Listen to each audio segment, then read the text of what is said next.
Hey everybody, this is Perch, and it's Future State Week 5, and this week we're actually getting the conclusion to a couple stories, in particular Harley Quinn, the Superman Metropolis, Swamp Thing, The Flash, and Wonder Woman. So how did it all work out?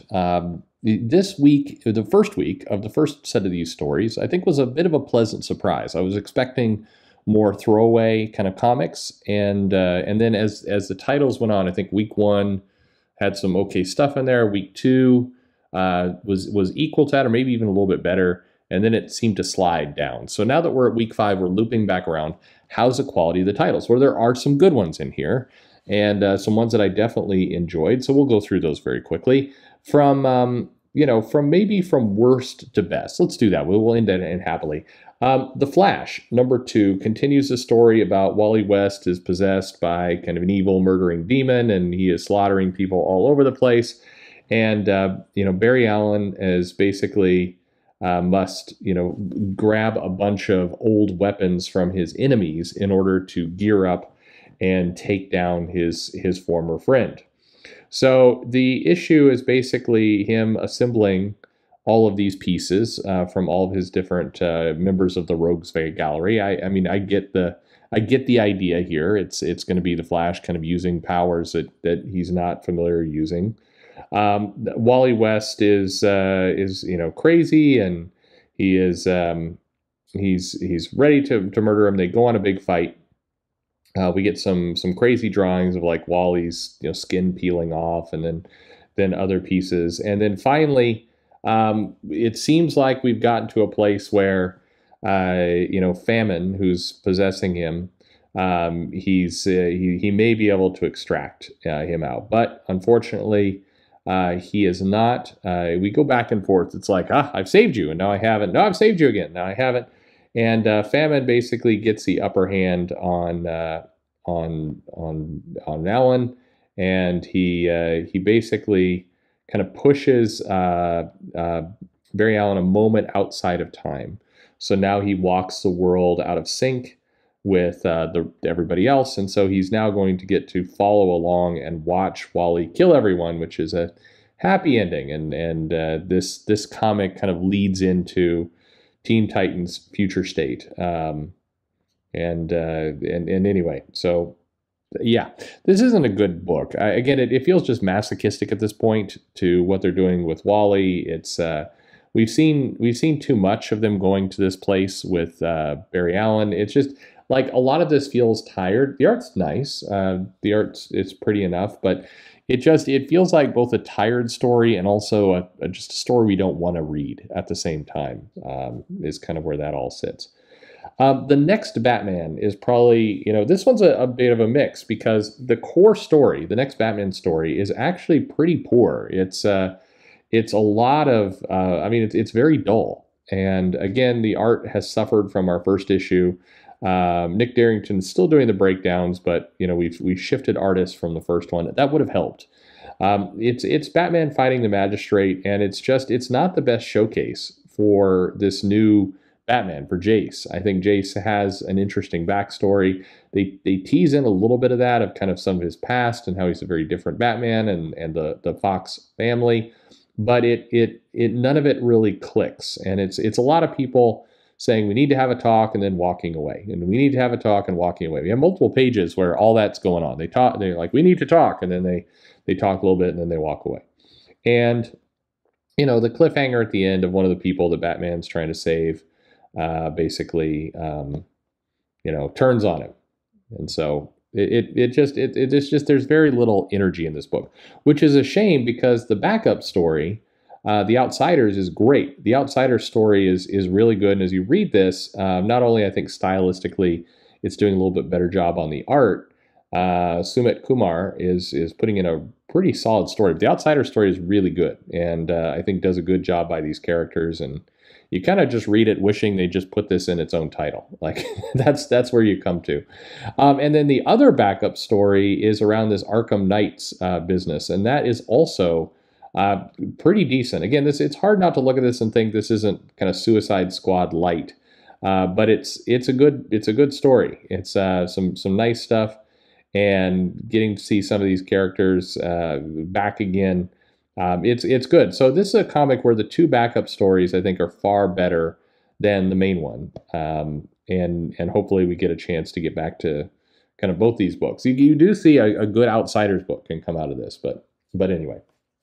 Probably next up is for me at least was Harley Quinn. This book looked nice. It's heavily leaning on the colors to make it look very cyberpunk ish. It is. There's not much to it. I mean, fundamentally, this story is Harley Quinn gets sent after Black Mask. She kind of turns the tables on the Scarecrow, who's posing as himself. She gets him to put on a mask, and she takes a mask and she escapes. It's a pretty straightforward.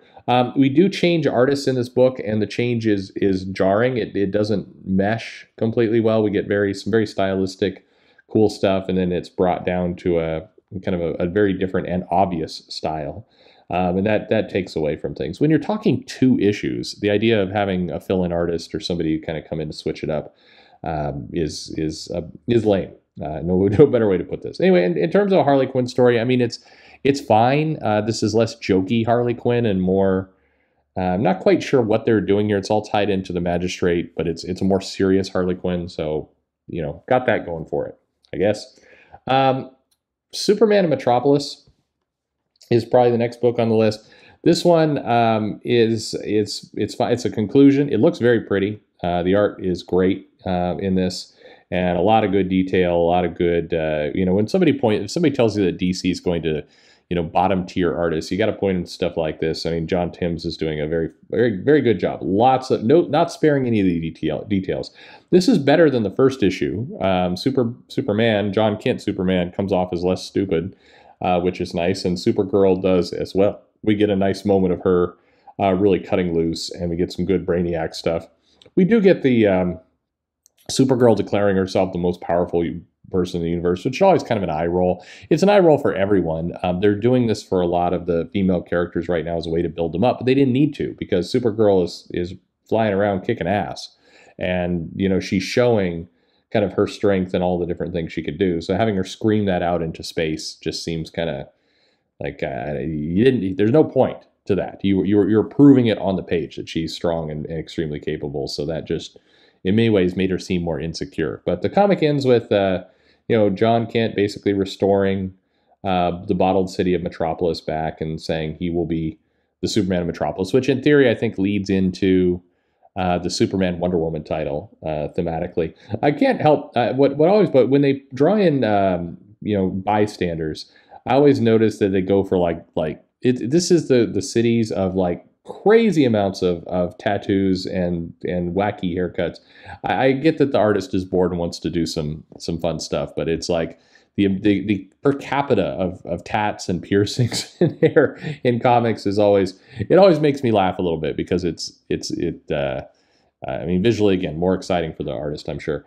But what gets me is there's a mom here with a Superman Save My Son t-shirt, which is cool, but where'd she get that? This thing just happened. Anyway, the backup story, there's a Mr. Miracle backup story here. This is a good solid story. It ends weird. It just seems to kind of just end, but we get some really nice stuff. This, of course, is a different Mr. Miracle than the one we're used to, who I think showed up first in Final Crisis, but I may be wrong about that. I may be way wrong about that. I feel like I should be remembering something that is different. But anyway, it's a good little series. The last 2 pages feel like something's wrong here. It's there's an explosion, a boom, he's sent somewhere else. Where's going on? Off to the worlds of war. It's again, this story is continuing, but it's not entirely clear that that at the beginning. So if you're reading this along, it feels a little jarring at the end, but it doesn't mean to. The second story here of the Guardian, just kind of there. It's fine. Jimmy Olsen shows up, and the Guardian saves some stuff, and then Metropolis is returned. It thematically ties back into the events of the story. So it's the Mr. Miracle story again. It seems like it's oddly placed. I would be ordering these things a little differently. I would put the the Guardian story right after the Superman story and put the Miracle story at the end. That way you know that it's continuing. It just, there's some basic organization stuff that's a little weird here. That's a very small thing to quibble about. I hear you. Then we have Wonder Woman, which is the Yara Flor comic. Joel Jones looks beautiful. Again, this comic is pretty. This is the Wonder Woman personality that is the best of the books. She is probably the most kind of both serious and sarcastic.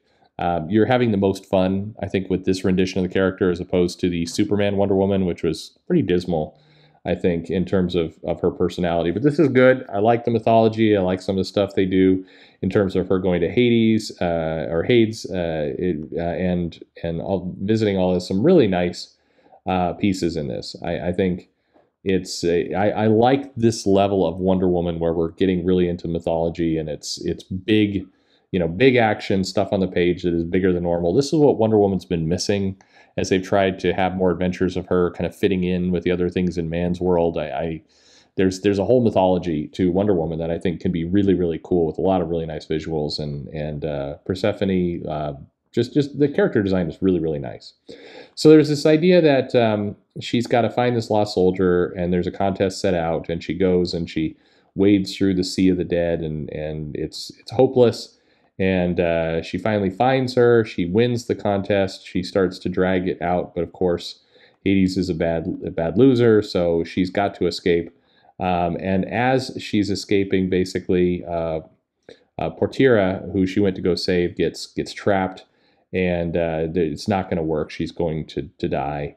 And it's the story is that she was able to grant her a noble ending, rather than just suffering down in hell or the underworld.